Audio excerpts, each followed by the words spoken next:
प्यारे विद्यार्थियों नमस्कार। स्वागत है आप सभी का आपके अपने चैनल गोल्डन पाठशाला में। दोस्तों, राष्ट्रीय आय सह मेधा छात्रवृत्ति परीक्षा 2025 के लिए आज के इस वीडियो में विज्ञान का मॉडल पेपर सॉल्व करेंगे। इस मॉडल पेपर में लिए गए सभी प्रश्न आपकी परीक्षा की दृष्टि से काफ़ी महत्वपूर्ण हैं, तो वीडियो को लास्ट तक ज़रूर देखिएगा। प्यारे विद्यार्थियों, इस पेपर को सॉल्व करने के बाद आपको जानकारी हो जाएगी कि विज्ञान विषय में आप सभी की कितनी तैयारी हुई है। तो आइए बच्चों, शुरू करते हैं वीडियो को। पहला प्रश्न आपकी स्क्रीन पर दिया गया है।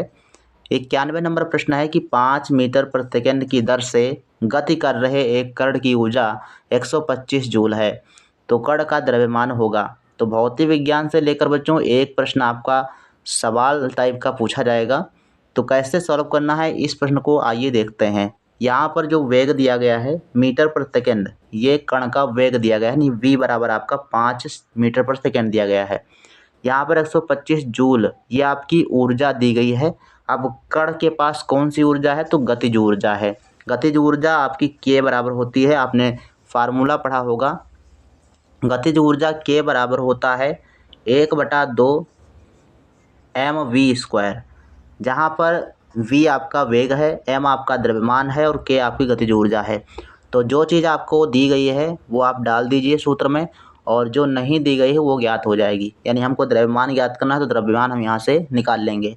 तो ऊर्जा यहाँ पर दी गई है 125 जूल, तो k बराबर हो जाएगा 125 बराबर में 1/2 m का मान ज्ञात करना है, और v² है तो 5 को 2 बार लिख दीजिए, 5 × 5। अब यहाँ से जो है हम m का मान निकाल लेंगे।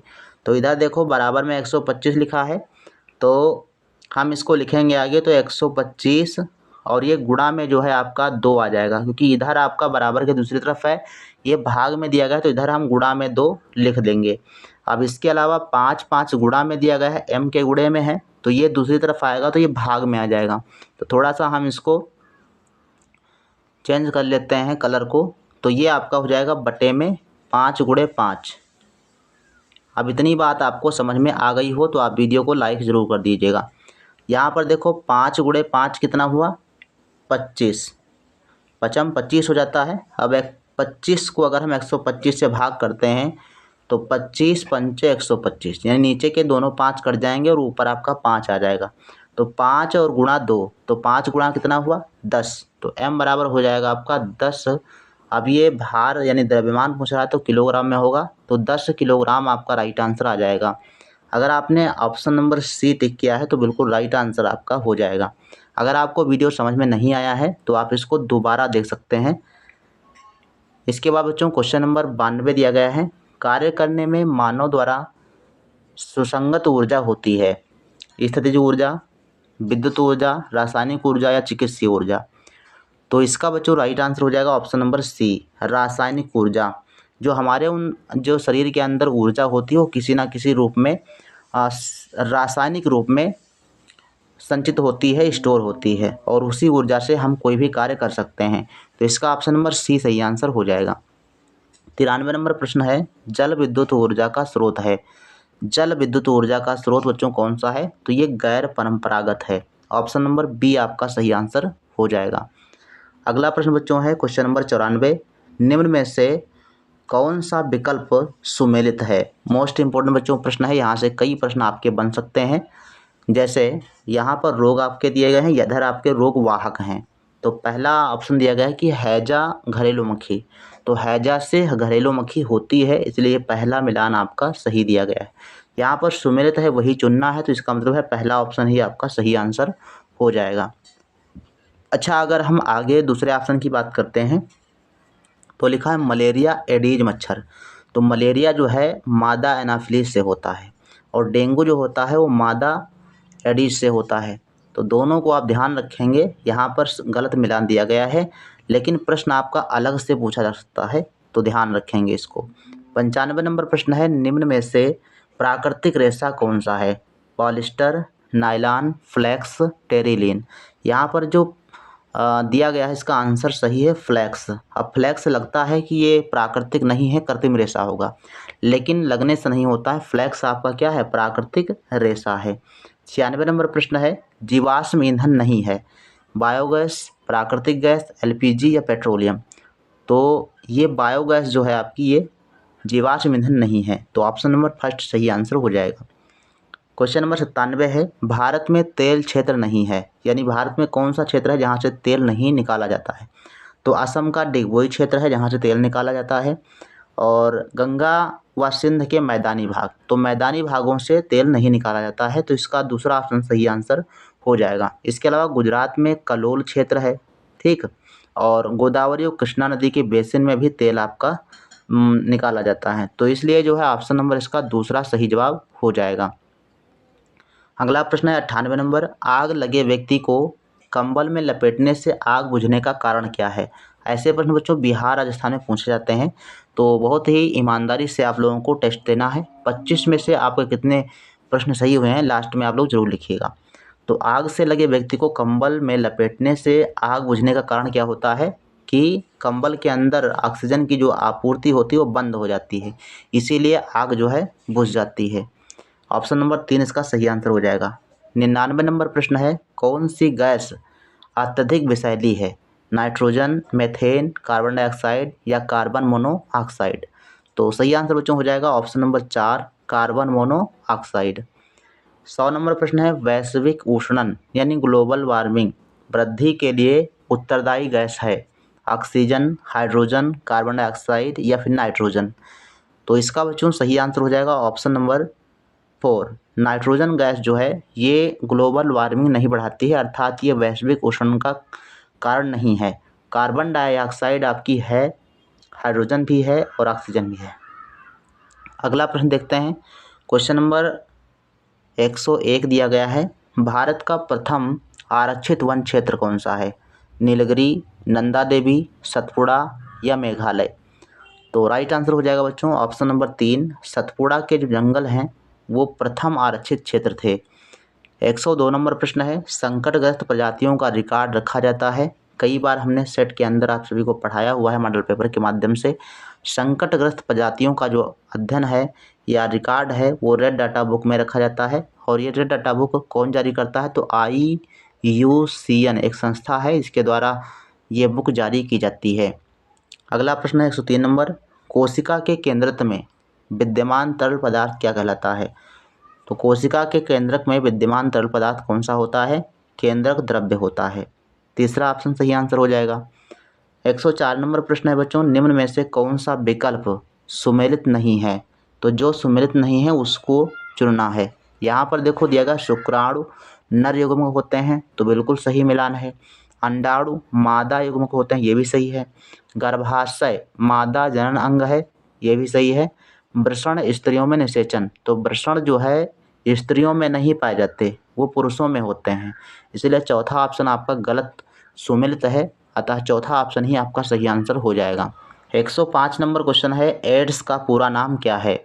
एड्स एक बहुत ही खतरनाक बीमारी होती है और इसका जो पूरा नाम है एक्वायर्ड इम्यूनोडिफिशियेंसी सिंड्रोम होता है। पहला ऑप्शन आपका सही आंसर होता है, और ये एक वायरस होता है HIV, इसके द्वारा जो है फैलता है, तो ध्यान रखेंगे इसको। अगला प्रश्न 106 नंबर, मानव कोशिका में कितने गुणसूत्र पाए जाते हैं। 44, 46, 22 या फिर 24। तो 46 गुणसूत्र पाए जाते हैं। अगर जोड़ी की बात करें तो 23 जोड़ी जो है मानव के शरीर में गुणसूत्र पाए जाते हैं। 7 नंबर प्रश्न है, निम्नलिखित में से कौन सा आहार संतुलित आहार है। तो संतुलित आहार में आपका हो जाएगा ऑप्शन नंबर 2 रोटी, दाल, सब्जियां और सलाद, ये एक संतुलित आहार है। अगला प्रश्न है 108 नंबर, यहाँ पर आपको मिलान करना है। पहले सूची को मिलान कर लीजिए, उसके बाद हम लोग देखते हैं आगे। तो यहाँ पर पहली सूची दी गई, इसमें अंतःस्रावी ग्रंथियाँ हैं और दूसरा आपका हार्मोन्स हैं। तो पीयूष ग्रंथि द्वारा जो है वृद्धि हार्मोन्स निकलता है। थायराइड जो होता है वो थायरॉक्सिन हार्मोन्स के कारण होता है। एड्रिनल एड्रेनलिन हो जाता है, और अग्न्याशय आपका इंसुलिन हो जाता है। तो इसको अलग से भी आपको याद रखना है। डायरेक्ट क्वेश्चन बन सकता है कि थायराइड किसके कारण होता है, थायरॉक्सिन कारण होता है, या एड्रिनल ग्रंथि द्वारा कौन सा हार्मोन निकलता है, या पीयूष ग्रंथि द्वारा कौन सा हार्मोन निकलता है। तो अलग से भी प्रश्न आपका बन सकता है। तो इस हिसाब से देखो, पहले का B होना चाहिए और दूसरे का D होना चाहिए। पहले का B, दूसरे का D, पहले का B, दूसरे का D। यहाँ पर देखो ऑप्शन नंबर 2 में दिया गया है, इसलिए दूसरा ऑप्शन सही आंसर इसका हो जाएगा। अगला प्रश्न है 109 नंबर, बल वस्तु की आकृति बदल सकता है। बल वस्तु की दिशा बदल सकता है, बल वस्तु की दिशा बदल सकता है, या ये सभी। तो बल जो होता है वो दिशा, आकृति और आकार सब बदल सकता है, इसलिए ऑप्शन नंबर 4 इसका सही आंसर हो जाएगा। ये सभी सही हैं। 110 नंबर प्रश्न है, घर्षण के बारे में निम्नलिखित में से कौन सा कथन सही है। तो घर्षण आपने पढ़ा होगा, इसके बारे में कौन सा कथन सही है ये बताना है। घर्षण से ऊष्मा उत्पन्न होती है, बिल्कुल सही है। घर्षण पृष्ठों के चिकनेपन पर निर्भर करता है, ये भी सही है। कैरम बोर्ड पर पाउडर छिड़कने से घर्षण कम हो जाता है, ये भी सही है। इसलिए चौथा ऑप्शन इसका सही आंसर हो जाएगा। ये सभी कथन सही हैं। क्वेश्चन नंबर 111 है, ध्वनि संचरित हो सकती है। बहुत बार प्रश्न बच्चों पूछा गया है। तो ध्वनि जो है ठोस, द्रव और गैस तीनों माध्यम में संचरण कर सकती है। इसका चौथा ऑप्शन सही आंसर हो जाएगा। क्वेश्चन नंबर 112 है, असत्य कथन का चयन कीजिए। तो असत्य का मतलब गलत कथन आपको चुनना है। कौन सा है? ध्वनि निर्वात में संचरित नहीं हो सकती। तो ध्वनि जो है निर्वात में संचरित नहीं हो सकती, ये कथन सही है। अगला है, कंपन की आवृत्ति जितनी कम होगी तारत उतना ही अधिक होगा। ध्वनि प्रदूषण आंशिक श्रवण अशक्तता उत्पन्न कर सकता है, ये भी सही है। मानव कानों के लिए श्रव्यता प्रसार जो परास होता है 20 हर्ट्ज से लेकर 20,000 हर्ट्ज होता है। तो ये चौथा ऑप्शन भी सही है, इसलिए ऑप्शन नंबर मुझे लगता है दूसरा जो है ये गलत है। ठीक, तो दूसरा वाला ऑप्शन जो है क्या है? गलत है, इसलिए दूसरा ऑप्शन सही आंसर हो जाएगा। 113 नंबर प्रश्न है, विद्युत का चालक नहीं है। विद्युत का चालक कौन सा नहीं होगा? मानव शरीर, चांदी, लकड़ी या लोहा। तो लकड़ी, जो सूखी लकड़ी होती है वो विद्युत का चालक नहीं होती। ऑप्शन नंबर 3 आपका राइट आंसर हो जाएगा। 14 नंबर प्रश्न है, एलईडी का पूरा नाम क्या है। यहाँ पर एलईडी का पूरा नाम पूछा जा रहा है। सही आंसर हो जाएगा option number 4, light emitting diode. 115 number प्रश्न यहाँ पर दिया गया है, एक तारों का समूह। नीचे दिए गए चित्र का ध्यानपूर्वक अवलोकन कीजिए और बताइए कि यह चित्र क्या दर्शाता है।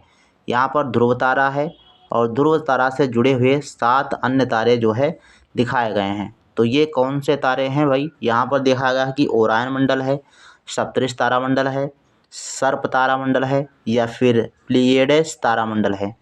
तो सही आंसर बच्चों है सप्तऋषि तारामंडल है। दूसरा ऑप्शन सही आंसर हो जाएगा। 116 नंबर प्रश्न है, निम्नलिखित में से कौन सी ग्रीन हाउस गैस नहीं है। तो जो ग्रीन हाउस गैस नहीं है वो कौन सी है ये बताना।